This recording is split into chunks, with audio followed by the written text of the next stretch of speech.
Shalom, kekasih Tuhan, selamat berjumpa kembali di dalam acara Saat Teduh pada pagi hari ini. Mari kita tundukkan kepala untuk berdoa. Terima kasih Bapa, oleh karena kasih dan kemurahan-Mu, pada pagi hari ini kami boleh berdiri di hadapan-Mu, bersaat teduh di hadapan-Mu. Kiranya Engkau akan memberkati kami lewat perenungan firman Tuhan pada pagi hari ini. Dalam nama Tuhan Yesus Kristus kami berdoa dan mengucap syukur. Amin. Kekasih Tuhan, pada pagi hari ini kita akan belajar dari firman Tuhan. Temanya adalah mengerti kehendak Tuhan, yang didasari firman Tuhan di dalam Efesus pasal yang ketiga ayat yang ke-18 yang berbunyi sebagai berikut. Aku berdoa supaya kamu bersama-sama dengan segala orang kudus dapat memahami betapa lebarnya dan panjangnya dan tingginya dan dalamnya kasih Kristus. Kekasih Tuhan, Rasul Paulus sebagai seorang pelayan Tuhan yang bertanggung jawab, dia memberikan pelajaran yang indah kepada jemaat yang ada di Efesus, di mana pelajaran itu dalam bentuk pelatihan supaya jemaat Tuhan boleh hidup di dalam suatu kebenaran. Di antaranya dia berbicara tentang karunia roh, supaya jemaat yang ada di Efesus bisa menggunakan untuk kebenaran di dalam hidupnya. Kekasih Tuhan yang berbahagia dimanapun juga berada, Rasul Paulus selain memberikan nasihat kepada jemaat di Efesus, Rasul Paulus juga memperlengkapi dengan senjata perang supaya jemaat di Efesus itu siap untuk masuk di dalam peperangan rohani.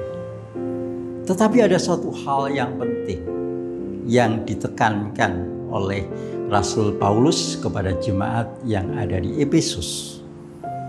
Mendengarkan suatu pengajaran saja itu belum cukup untuk hidup di dalam kebenaran.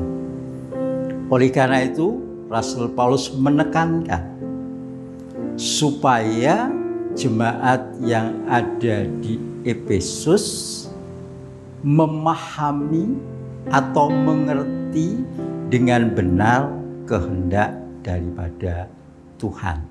Kalau orang tidak mengerti kehendak daripada Tuhan, maka dia tidak akan bisa hidup benar di hadapan Tuhan.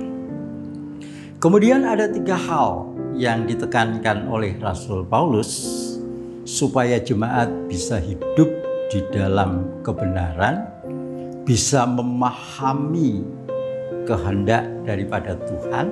Yang pertama, bahwa Roh Kuduslah yang akan memegang peranan penting, yang akan memimpin setiap jemaat itu untuk mengerti dan memahami daripada kehendak Allah.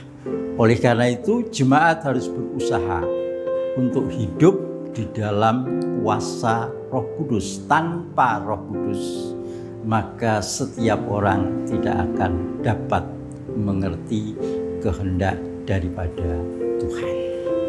Kemudian yang kedua, kekasih Tuhan, yang ditekankan oleh Rasul Paulus supaya mengerti dan memahami akan kehendak Tuhan, maka jemaat Tuhan harus bisa merasakan kasih Tuhan, terutama pada saat dia mengalami kesulitan di dalam hidup. Merasakan kasih Allah pada saat mengalami kesulitan hidup itu tidak mudah. Oleh karena itu ditekankan oleh Rasul Paulus bahwa hanya orang yang mengerti kehendak Allah yang bisa memahami kasih Allah di tengah-tengah kesulitan. Apapun yang terjadi di dalam hidupnya, Tuhan punya kehendak, Tuhan punya rencana yang indah di dalam hidup kita. Kemudian yang ketiga, yang ketiga harus hidup di dalam kepenuhan Allah.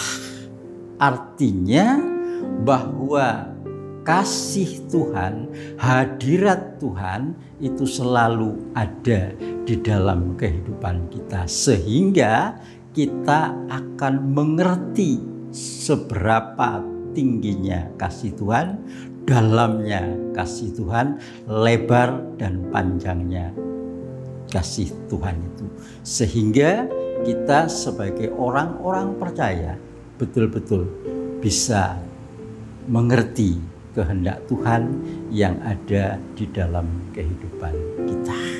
Itulah kekasih Tuhan, berkat yang bisa kami bagikan pada pagi hari ini, kiranya membuat kita semua hidup di dalam sukacita dan damai sejahtera daripada Allah. Mari kita tutup dengan doa.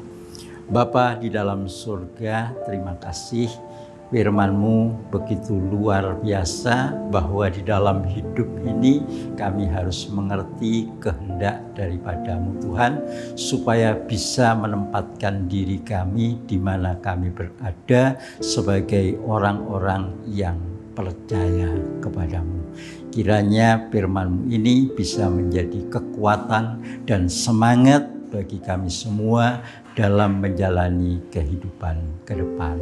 Dalam nama Tuhan Yesus Kristus kami berdoa dan mengucap syukur. Amin.